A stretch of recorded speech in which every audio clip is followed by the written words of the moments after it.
a confusing topic for a lot of people is the order of operations, which is a topic that comes up in section 8 at the end of chapter 1.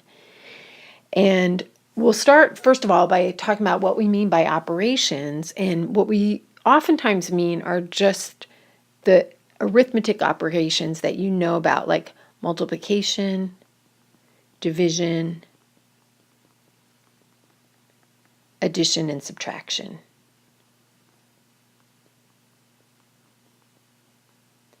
But there could be other operations as well, especially as you get into more advanced math, things like exponents.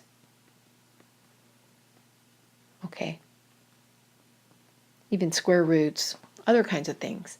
So that's what we mean by operations, and it's really important in terms of the system of math that when you have a bunch of different operations that you're being asked to do, whether it's putting it into your calculator or whatever, that when we agree on which things come when. So it could have been that it would always just be that you just go from left to right. Of course, there are some folks in the world who read from right to left, so maybe that's why we don't do it that way. So, but instead what we have developed is a kind of an agreement about which of these operations sort of take priority and so forth. And a lot of you would have learned in school at some point the following mnemonic, or a little thing that helps you remember things, called PEMDAS, for the order of operations. And of course, the P stands for parentheses, and the E stands for exponents.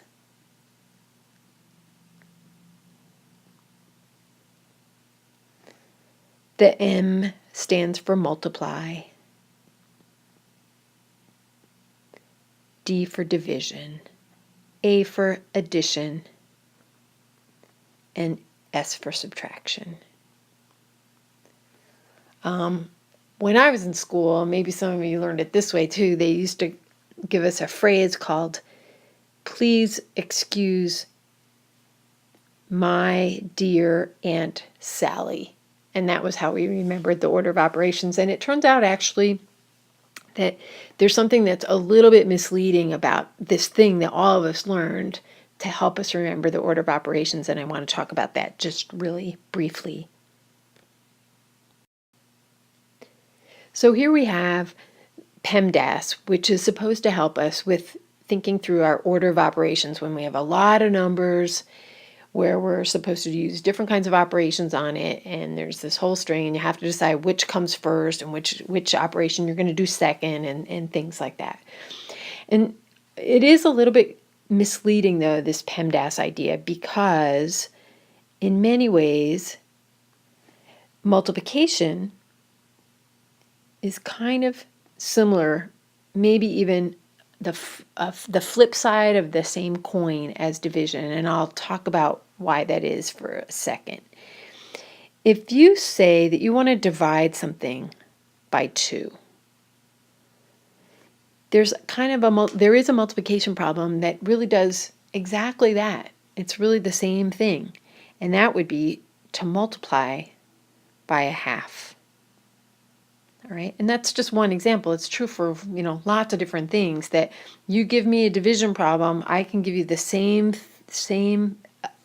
result as a multiplication problem, just changing things around, maybe using some fractions, but it can be done.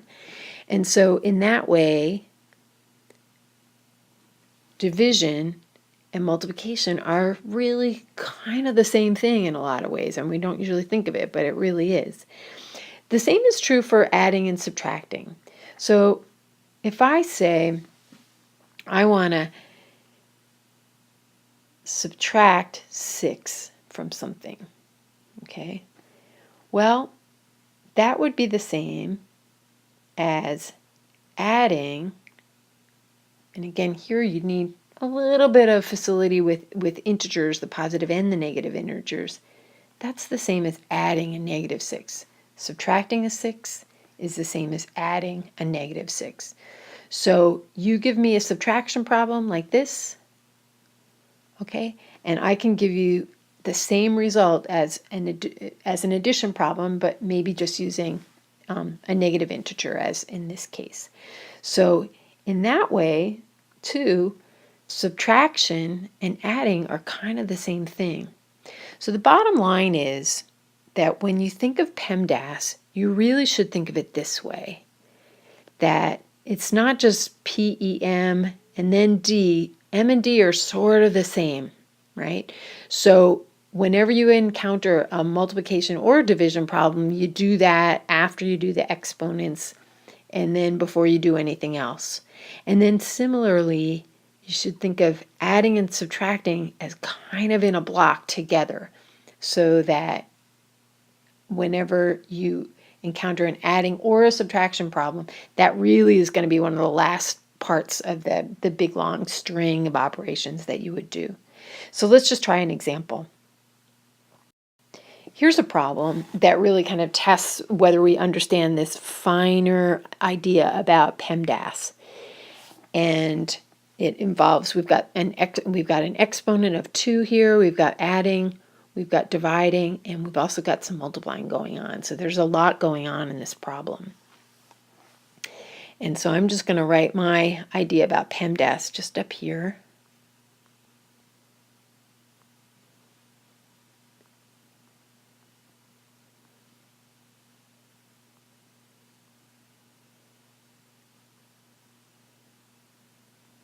Okay.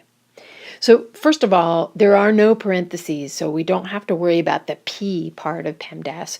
There is an exponent, and it's the 6 squared, so we do have to take care of that first. Okay, so that gives us 30 divided by 2 times 5. It's still what we have left, but we're making some progress. So after the 36, we've taken care of that 36. We've got adding 30, dividing 2 times 5. So now the question is, what of this adding and dividing and multiplying, what you do next? Well, you really shouldn't do adding, because as we know from PEMDAS, all right, the adding really is one of the last things that you do, and we've got other things that take a higher priority. So let's not do the adding just yet. So then the question is, do we do the 30 divided by 2 first, or the 2 times 5? And if you didn't really understand how PEMDAS works, you might think that we should do this 2 times 5 first because the M comes before the D, but that's not actually how it works, right? And that's because really multiplication and division, you really should think of those as the same kind of thing. So as we're looking across here, as you go from left to right and you're working the problem, we're not going to do addition because we know that is really one of the lower priorities, the last things that we do. But what we have left is division here and multiplication here. And division and multiplication, you do those as you see them, as you're going left to right. So that means that we should do that division problem next. So 30 divided by 2 is 15. And then we still have the multiplication.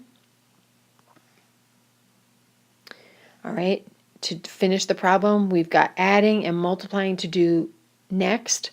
Multiplying definitely has priority over adding. So we got to do this multiplication problem. 36 plus 75. And then there's only adding left to do, and so your final answer is 111. So that's a really good example of using PEMDAS correctly to get the correct order of operations.